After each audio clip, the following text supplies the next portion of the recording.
ద్రాక్షారామంలో ఆనందుడు ఒక గుమస్తా. అతను కామాక్షిని పెళ్లి చేసుకొని కాపురానికి తీసుకొచ్చాడు.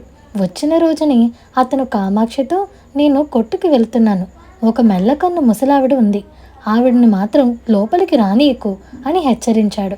కామాక్షి ఇంటి పనంతా పూర్తి చేసుకొని వీధి గదిలోకి వచ్చి కిటికీ గుండా చూసేసరికి ఒక మెల్లకన్ను ముసలావిడ ఇంటి ముందు తచ్చాడుతూ వీధిలో కనిపించింది. ఆమె చప్పున కిటికీ తలుపు మూసేసింది. ఆనందుడు చీకటి పడి ఇంటికి వస్తూనే కామాక్షి ముసలావిడిని లోపలికి రానియనందుకు సంతోషించి, పొరపాటును కూడా దాన్ని చేరదీయవద్దు అని భార్యను మళ్ళీ హెచ్చరించాడు. రోజు ముసలావిడ ఆ ఇంటి ముందు తచ్చాడుతూ ఉండేది. కామాక్షి చూసి చూడనట్టుగా ఊరుకునేది. అయితే కామాక్షికి ఒకరోజు పెద్ద అనుమానం వచ్చింది. ఆ నడుం వంగిపోయిన ముసలావిడ ఈవిడ ఏమీ చేయలేదు కదా, ఈవిడ మీద తన భర్తకు అంత పగ దేనికి? 1-2 సార్లు హెచ్చరించాడు. ఆవిడ్ని చేరదీయవద్దనటంలో గుట్టు ఏదో ఉండే ఉంటుంది.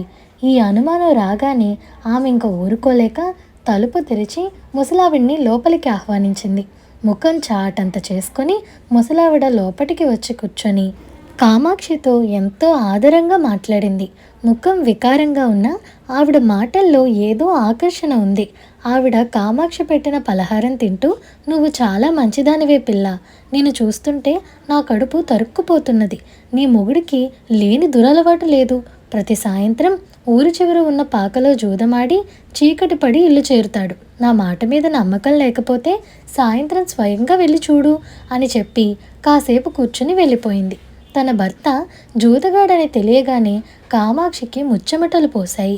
తన గుట్టు రట్టవుతుందనే భయంతోనే భర్త ముసలావిడిని చేరదీయవద్దన్నాడని ఆమె అనుకుంది. ఆ సాయంత్రం ఆమె తలుపులన్నీ మూసి ఇంటికి తాళం పెట్టి ఊరి చివర ఉన్న పాక దగ్గరికి వెళ్ళి లోపలికి తొంగి చూసింది. లోపల ఎవరో జూదమాడుతున్న మాట నిజమే, కానీ వారిలో ఆనందుడు లేడు. ముసలావిడిది కుళ్ళు బుద్ధిలా ఉంది.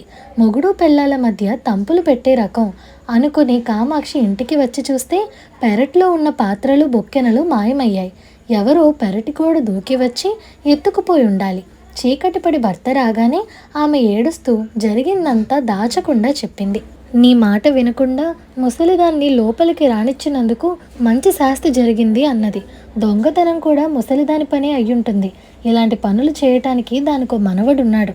అది చెడ్డదని అందరికీ తెలుసు, కానీ దాన్ని ఎవరూ పట్టుకోలేకుండా ఉన్నారు అన్నాడు ఆనందుడు. కామాక్షికి ముసలిదాని పీక నులిమెయ్యాలన్నంత కోపం వచ్చింది. ఎలాగైనా ఆవిడ ఆటలు కట్టించాలని, ఆవిడకి బుద్ధి చెప్పాలని ఒక ఉపాయం అమలు చేయాలనుకుని ఆమె తన ఆలోచన భర్తకు చెప్పింది. అప్పటికప్పుడు ఆమె ఒక పెట్టె చేత పట్టుకొని ఇంటికి తాళం పెట్టి ముసలావిడ ఇంటికి బయలుదేరింది. ఇంట్లో ముసలావిడ, తన దొంగ మనవడు ఉన్నారు. కామాక్షిని చూడగానే ముసలావిడ మొహం రంగులు మారింది. నువ్వు నా భర్త గుట్టు బయట పెట్టి ఎంతో పుణ్యం కట్టుకున్నావు అవ్వ, నేను ఆ ఇంట్లో ఒక్క క్షణం కూడా కాపురం చేయలేను అంటూ కామాక్షి చీర చెంగు మొహాన కప్పుకొని ఏడుస్తున్నట్టు నటించింది. తాను నోటికి వచ్చిన అబద్ధం ఆడితే అది నిజమైనందుకు ముసలావిడ చాలా సంతోషించింది. కామాక్షి ముసలావిడతో ఇలా అన్నది, నా మొగుడు జోదగాడే కాదు, తాగుబోతు కూడాను. అర్ధరాత్రి దాకా జూదం సాగుతుందిట. ఇంటికి తాళం పెట్టి వచ్చేశాను. తెల్లవారగానే బండి కట్టించుకొని మా ఊరు వెళ్ళిపోతాను. నువ్వు మా ఇంటి దగ్గర ఉండి నా భర్త రాగానే ఈ తాళం చెవిచ్చే అని కామాక్షి అంది.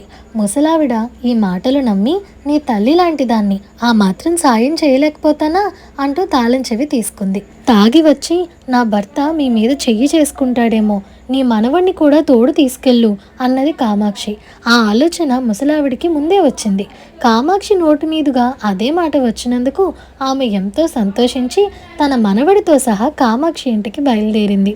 అర్ధరాత్రి దాకా ఇంటివాడు రాడు. తన రొట్టె విరిగి నేతిలో పడింది.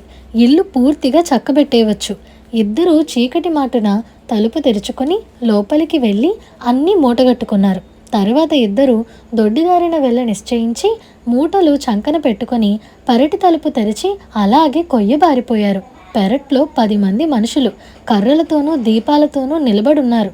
అది చూసి ముసలావిడ, తన మనవడు వీధి వాకిలి వైపు పరుగులెత్తారు. అక్కడ ఆనందుడు మరో 10 మందితో సిద్ధంగా ఉన్నాడు. ఇంతకాలానికి మీరు దొంగతనం చేస్తూ పట్టుబడిపోయారు. మీ పాపం పండింది. మర్యాదగా లొంగిపోండి అన్నాడు ఆనందుడు. తన్నులకు భయపడి ఇద్దరూ లొంగిపోయారు. అందరూ వాళ్ళను వెంట పెట్టుకొని వాళ్ళ ఇంటికి తిరిగి వచ్చారు. ఈలోపుగా కామాక్షి ఇంట్లో ఉన్న సామానంతా తెచ్చి ముందు గదిలో పెట్టింది. అదంతా దొంగ సొత్తే. వచ్చిన వాళ్ళల్లో చాలామంది పోగొట్టుకున్న వస్తువులు, బట్టలు అందులో ఉన్నాయి. ఎవరు వాళ్ళు తీసేసుకున్నారు. కామాక్షి తమ గిన్నెలు, బొక్కనెలు తాను తీసుకున్నది. ముసలావిడ్ని, తన మనవడిని పోలీసులకు అప్పగించి ఊరందరూ చెయ్యలేని పని చేసినందుకు కామాక్షిని అంతా మెచ్చుకున్నారు. ఇదండి ఇవాల్టి కథ. ఈ కథ మీకు ఎలా అనిపించిందో మాకు కామెంట్ సెక్షన్లో చెప్పండి. అలాగే మీకు ఈ వీడియో నచ్చినట్లయితే like, share, subscribe to Priya stories Telugu. Thank you for watching.